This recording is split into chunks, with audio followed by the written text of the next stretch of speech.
I've got Apex with me for one final time here at the World Finals, and Dan, you're very much like me. You wear your heart on your sleeve, right? You give you all non-stop with this.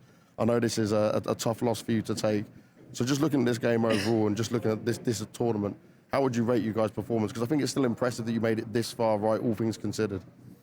Well, yeah, to be honest, we gave everything we had. The 4th week together, that was a lot, 3 tournaments in a row. I mean, today we're out of gas, of fuel, of everything. That was quite hard, but yeah, we knew that if we wanted to beat Navi, we had to be at our 100%.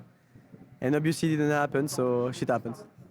It does happen sometimes, doesn't it? But you look at this, you got the IM trophy, right? You had great showings, great grand finals across the whole year. Overall, this last dance, this last month, are you proud? Of course I am. It's been 3 years we worked together with this team, and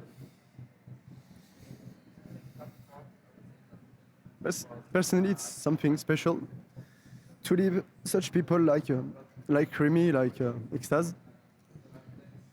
Yeah, that's it. Dan, thank you. Look after yourself.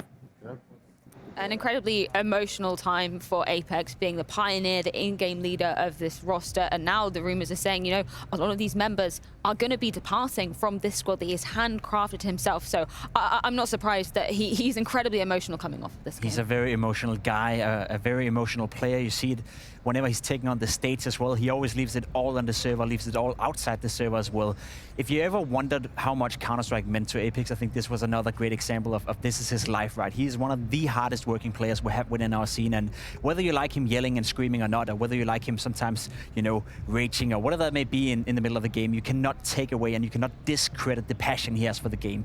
Apex is a gem within our community, and I'm happy to see him, you know, somewhat, you know, affected by this. It would be kind of sad to see him not being emotional about such a tough period.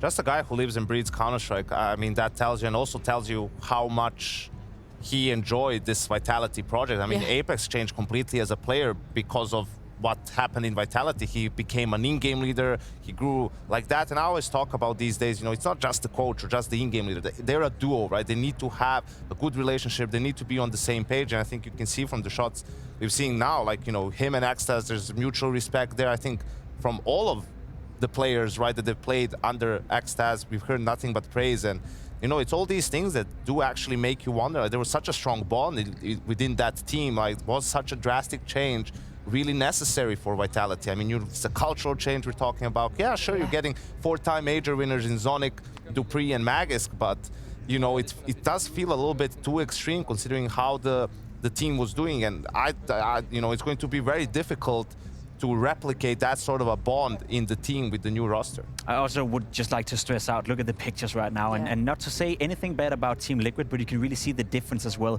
Liquid kind of in the same scenario, not hawking it out, not crying, you know, they knew that, and they weren't really as close together as Vitality were, as Janko said right here. Yeah, you can just see the emotional bond between all of these players, such a long-fought battle together as well. And I love your kind of summing up of Apex in this Vitality project, because for me, it was kind of the maturing of Apex as a player. He was coming in as this crazy entry fragger when he first sort of entered the scene, and seeing him taking on this in-game leader role, him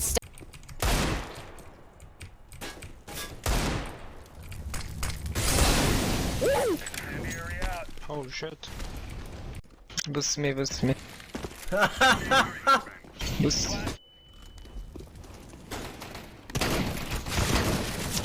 Car.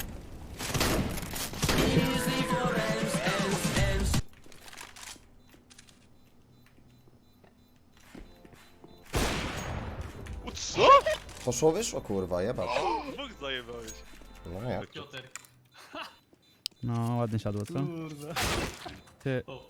Ja dostałem też! Sekret. Ты что, долбоёб? Нахуй ты пугаешь так? Мудак, блядь, здорово. Всё, блядь, в следующий раз всё будет. Who is HD player? This blue guy? He has no hands.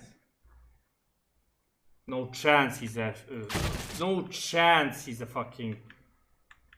HD player. This blue guy legit... This guy has no hand, this guy. This guy. Oh, what? This guy has no hands. He's buying Deagle 50 shots. It doesn't make one single shot good. Poczekaj, nie pikujcie outside. Nie pikuję. Idę pod heaven. Wejdę sobie heaven. Mhm. Podejdziecie pod A. Wcelowanie. czerwono, wiesz? Nie możesz pikować. No.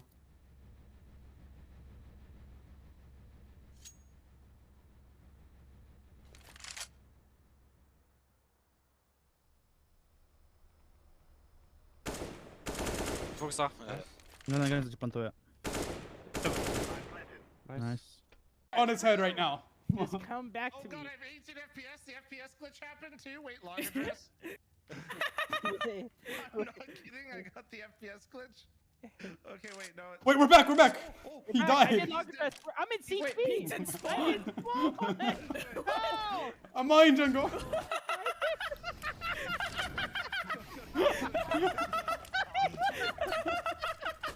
Stop laughing. Through a con! Through a con! Stop.